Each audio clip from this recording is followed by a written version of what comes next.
بسم اللہ الرحمن الرحیم۔ السلام علیکم student, I am your Islamiyat teacher Noreen Subhani. آج ہم چیپٹر پڑھیں گے نماز کا، پیج نمبر 17۔ پہلے میں آپ کو نماز کا اس میں بتا دیتی ہوں۔ نماز کیا ہے؟ نماز اللہ تعالیٰ سے ملاقات کا ذریعہ ہے۔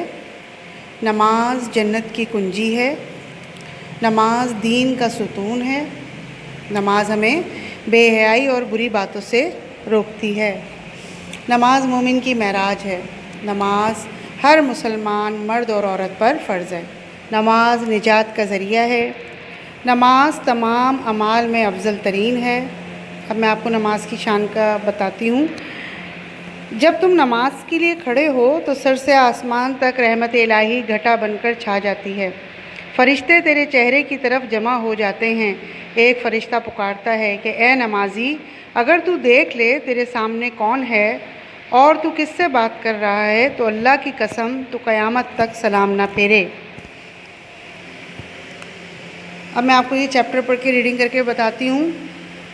آپ نے 1 پیج خوش خطی کرنی ہے، گھر میں سب بچوں نے ریڈنگ کرنی ہے۔ جب تک آپ چیپٹر نہیں پڑھیں گے آپ کو سمجھ نہیں آئے گا۔ نماز کی ڈیفینیشن میں نے آپ کو بتا دی ہے۔ اب ہم چیپٹر شروع کرتے ہیں۔ جب انسان کا سونا جاگنا، چلنا پھرنا، اٹھنا بیٹھنا، کھانا پینا، لینا دینا، سننا سنانا، ملنا ملانا، لوگوں سے معاملات، بلکہ پوری زندگی اللہ اور رسول صلی اللہ علیہ وآلہ وسلم کے حکم کے مطابق ہو جائے تو وہ اعلیٰ اخلاق والا بن جاتا ہے۔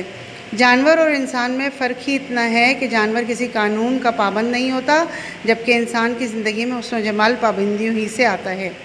جب ملازم کو یہ معلوم ہو کہ اس کا مالک اسے دیکھ رہا ہے تو وہ اپنا کام پوری ذمہ داری کے ساتھ ٹھیک کرتا ہے۔ جب ملازم اپنے مالک کو یاد رکھتا ہے تو مالک کا حکم بھی اسے یاد رہتا ہے، لہٰذا ایسی صورت میں وہ سارے کام مالک کے بتائے ہوئے طریقے کے مطابق کرتا ہے۔ ہمیں یہ یقین رکھنا چاہیے کہ ہمارے حقیقی مالک اللہ رب العالمین ہمیں دیکھ رہا ہے۔ اگر ہم اپنے مالک حقیقی اللہ تعالیٰ کو یاد رکھیں گے تو اس کے احکام بھی یاد رہیں گے، اور اس طرح ہماری زندگی کے تمام کام اللہ تعالیٰ کے بتائے ہوئے طریقے کے مطابق ہوں گے۔ اللہ کے رسول صلی اللہ علیہ وآلہ وسلم نے فرمایا، خبردار، جسم میں گوشت کا ایک لوتھڑا ہے، اگر وہ ٹھیک ہو جائے تو پورا جسم ٹھیک ہو جاتا ہے، اور اگر وہ بگڑ جائے تو پورا جسم بگڑ جاتا ہے۔ جان لو وہ دل ہے۔ جس بندے کا دل پاک ہوتا ہے اس کے تمام کام بھی اچھے ہوتے ہیں، کیونکہ بندہ وہی کرتا ہے جو اس کا دل چاہتا ہے۔ اچھا دل کبھی نہیں چاہتا کہ جھوٹ بولے، کسی کو نقصان پہنچائے، وعدہ خلافی کرے، بے حیائی کرے، گندی باتیں کرے، بلکہ اچھے دل میں اچھے خیال ہی آتے ہیں۔ اسی طرح اگر سب کے دل پاک ہو جائیں گے تو پھر معاشرے کے تمام برائیاں ختم ہو جائیں گی۔ معاشرے سے برائی کی جڑ کو ختم کرنے کے لیے اسلام نے صبح سے شام تک اللہ تعالیٰ کو یاد رکھنے کے لیے نماز کا نظام قائم کیا ہے۔ اللہ تعالیٰ نے حکم فرمایا، میری یاد کے لیے نماز قائم کرو۔ اسلام کا مطلب امن و سلامتی ہے۔ معاشرے میں امن و سلامتی اللہ کی یاد سے آ سکتی ہے، اور دن میں 5 وقت نماز پڑھ کر آسانی سے اللہ کو یاد رکھا جا سکتا ہے۔ اسی لیے نبی کریم صلی اللہ علیہ وآلہ وسلم نے فرمایا، نماز دین کا ستون ہے۔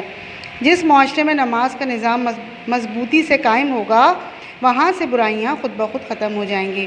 اچھا، یہ آپ کے مشکل الفاظ ہیں، ان کو میں نے انڈر لائن کرا ہے۔ اعلیٰ اخلاق، اچھے اخلاق، وعدہ خلافی، وعدہ توڑنا، بے حیائی، بے شرمی، ستون، بنیاد۔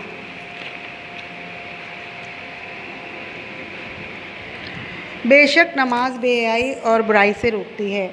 اپنے مالک اللہ تعالیٰ کو یاد رکھنے کا جو مخصوص طریقہ اللہ کے رسول صلی اللہ علیہ وآلہ وسلم نے بتایا ہے، وہی طریقہ اللہ کے یہاں مقبول ہے۔ رسول اللہ صلی اللہ علیہ وآلہ وسلم نے فرمایا، جیسے مجھے نماز پڑھتے ہوئے دیکھو ویسے ہی نماز پڑھو۔ اکثر ایسا ہوتا ہے کہ ہماری زبان تو نماز پڑھ رہی ہوتی ہے لیکن دل دنیا کی باتوں میں لگا رہتا ہے۔ یاد رکھیں، نماز کا مقصد اللہ کی یاد ہے، اور یاد دل سے کیا جاتا ہے، اسی لیے نماز میں دل لگانا چاہیے۔ نماز میں دل اس لیے نہیں لگتا کہ ہم بے سمجھے نماز میں قرآن اور اذکار پڑھتے ہیں۔ نماز کو ترجمے کے ساتھ سمجھ کر یاد کریں، اور جس طرح اللہ کے پیارے رسول صلی اللہ علیہ وآلہ وسلم نے نماز پڑھی وہ طریقہ سیکھیں۔ نمازوں کی تعداد۔ دن اور رات میں ہر مسلمان پر 5 نمازیں فرض ہیں: فجر، ظہر، عصر، مغرب، عشاء۔ نماز کی شرائط۔ نماز کی 7 شرائط ہیں، ان کے بغیر نماز شروع ہی نہیں ہوگی۔ وہ 7 کام یہ ہیں: بدن پاک ہو، کپڑے پاک ہوں، نماز پڑھنے کی جگہ پاک ہو، سطر چھپا ہوا ہو، نماز کا وقت موجود ہو، نمازی کا رخ قبلے کی طرف ہو، نماز کی نیت ہو۔ نماز کے فرائض: نماز میں 7 فرائض ہیں، اگر ان میں سے ایک فرض بھی چھوڑ دیا تو نماز نہیں ہوگی۔ وہ 7 کام یہ ہیں: تکبیر تحریمہ، قیام، قرات، رکوع کرنا، سجدے، قاعدہ خیر، سلام پھیرنا۔ اب اس میں مشکل ورڈ دیکھ لیجئے آپ: